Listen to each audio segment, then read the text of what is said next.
I begin with words of gratitude.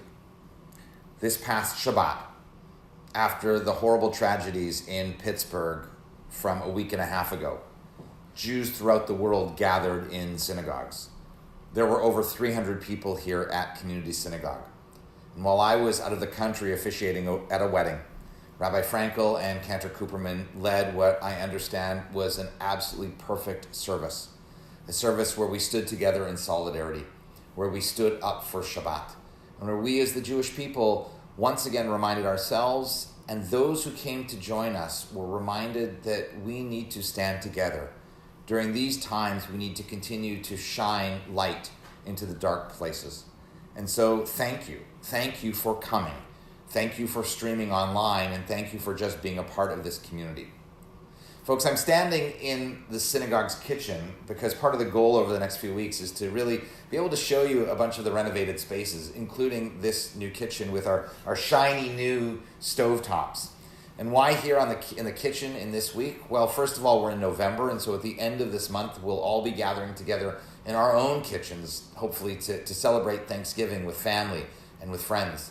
But also this week's Torah portion, Toldot, begins and ends in a kitchen. As Jacob, the smooth-skinned younger brother of Esau, is busy cooking a lentil stew.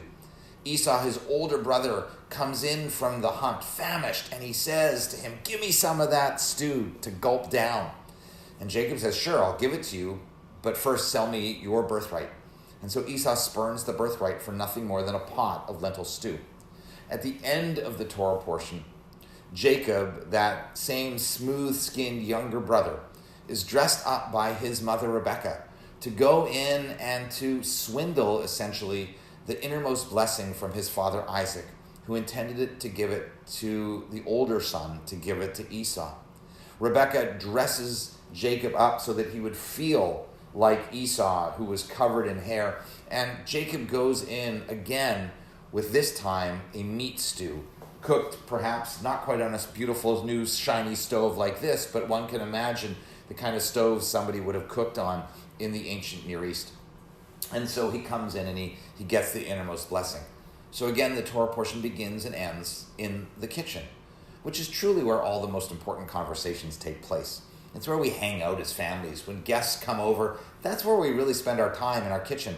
In fact, I once thought that really instead of building a house with a living room, we should just build a massive kitchen with couches in it so that we can all just join together there. So friends, as you plan for Thanksgiving, as you plan to come together, plan to be in your kitchen a lot, but also plan to set aside some of what you are going to spend for Thanksgiving or add to it so that those who don't have enough, those who are looking for that feeling of gratitude but aren't feeling it because frankly, they just don't have enough to eat as they come up to celebrate this quintessential American holiday. Plan to donate some money to Mazon, a Jewish response to hunger.